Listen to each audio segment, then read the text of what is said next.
सड़कों पर लगी आग, हजारों लोग बैरिकेड्स लगाकर खड़े हैं। ट्रेन बंद, हाईवेज ब्लॉक और राजधानी पेरिस फिर से सुलग रहा है। यह है फ्रांस। दोस्तों, एक नया आंदोलन नेपाल की तरह ही फ्रांस में उठ खड़ा हुआ है। आखिर ये ब्लॉक एवरीथिंग आंदोलन क्या है? कौन है ये लोग जो अपनी ही सरकार के खिलाफ फ्रांस में प्रदर्शन कर रहे हैं? नमस्कार दोस्तों, ग्लोबल चर्चा में आपका स्वागत है। आज हम बात करेंगे फ्रांस की एक नई उथल पुथल की, जो सिर्फ एक विरोध नहीं, एक नाराजगी है, एक चेतावनी है। बात है दोस्तों 10 सितंबर 2025 की, जब फ्रांस में एक देशव्यापी आंदोलन की शुरुआत हुई। नाम था ब्लॉक एवरीथिंग, यानी कि सब कुछ बंद कर दो। विरोध का एक नया तरीका जो कि बिल्कुल अलग था। सड़कों को जाम कर दिया गया, रेलवे ट्रैक्स को घेर लिया गया, ऑफिसेस और स्कूल्स को बंद कर दिया गया। लाखों लोग एक साथ एक ही मांग को लेकर उठ खड़े हुए। लोगों का मानना था कि सरकार के द्वारा बजट कटौती और सामाजिक सेवाओं की जो अनदेखी की गई, उसके खिलाफ लोगों ने आंदोलन करना स्टार्ट कर दिया। इस बार विरोध सिर्फ पेरिस तक ही सीमित नहीं था दोस्तों, ये विरोध फ्रांस की कई सिटियों तक हुआ, जैसे कि लियो, नाइस, मार्सेल, नातेस। हर तरफ एक ही तरीके का विरोध था, यानी कि विरोध था हमारा अधिकार वापस दो। तो सवाल उठता है, क्या लोगों का गुस्सा जायज था? दोस्तों, जब हम बात करते हैं इस आंदोलन की, तो इसके पीछे जो मेन रीजन है वो है फ्रांस के द्वारा, जो फ्रांस की गवर्नमेंट है उनके द्वारा 2025 में एक नए आर्थिक प्लान लाया गया, जिसमें 44 अरब यूरो की बजट की कटौती की घोषणा की गई, जिसमें सब्सिडी कम होगी, पब्लिक हॉस्पिटल के स्टाफ को कम किया जाएगा, ट्रांसपोर्ट को महंगा किया जाएगा, यहाँ तक कि कुछ जो राष्ट्रीय छुट्टियां हैं उनमें भी कट ऑफ किया जाएगा। ये डायरेक्ट एक आम जनता जो फ्रांस की है उसके लिए एक झटका था। साथ ही महंगाई, युवाओं में बेरोजगारी और अल्पसंख्यकों की जो अनदेखी थी, उसने आग में घी का काम किया। बहुत सारे लोगों का कहना है, अभी जो फ्रांस में है उनका कहना है कि ये जो सरकार है ये पूंजीपतियों की सरकार है। ये कुछ स्पेसिफिक जो वहाँ के उद्योगपति हैं उनके लिए काम कर रही है, जो आम आदमी है उनकी अनदेखी की जा रही है। दोस्तों, जब हम बात करते हैं जमीनी हालत की, ये एक शांति के लिए आंदोलन नहीं है, जबकि हालत काफ़ी गंभीर है।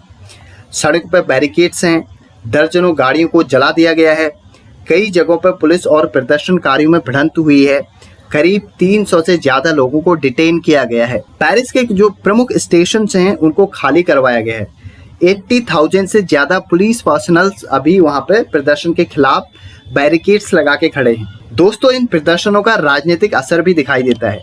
जब हम बात करते हैं फ्रांस के पॉलिटिकल सिस्टम की, तो यहाँ पे डायरेक्ट जो फ्रांस के राष्ट्रपति हैं उनको जनता के द्वारा वोट किया जाता है और जनता के द्वारा चुना जाता है, और फिर फ्रांस के राष्ट्रपति वहाँ के प्राइम मिनिस्टर को चुनते हैं।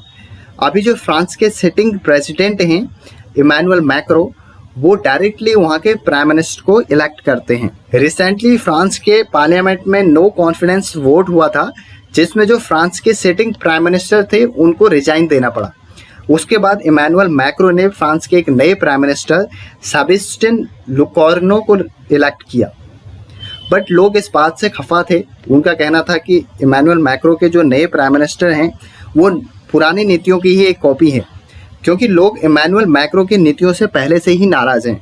उनके द्वारा पेंशन सुधार, शिक्षा प्रणाली में बदलाव और बजट में कटौती, इन सारी चीजों से लोग पहले से ही नाराज हैं। विपक्षी पार्टियों का कहना है मैक्रो केवल पूंजीपतियों की सरकार है, आम आदमियों की नहीं। दोस्तों, ये यूरोप में सिर्फ फ्रांस की ही कहानी नहीं है, यूरोप के कई अन्य देशों में भी सेम कंडीशन है। जब हम बात करते हैं इकोनॉमिकल ग्रोथ की, वो काफ़ी कम है, लोगों में बेरोजगारी है, लोगों के पास डिग्रियां तो हैं पर नौकरी नहीं है। वहाँ पर सार्वजनिक सेवाओं में कटौती की जा रही है, महंगाई दिन प्रतिदिन बढ़ रही है। इससे जो आम आदमी हैं वो लोग वहाँ पे परेशान हैं और कई बार सड़कों पे आके आंदोलन करते हैं।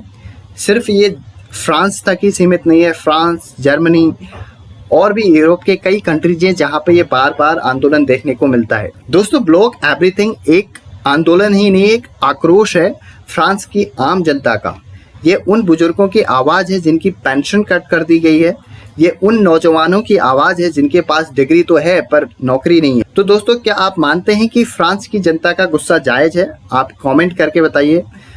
आज की वीडियो में इतना ही। वीडियो देखने के लिए धन्यवाद। मिलते हैं अगली वीडियो में। नमस्कार।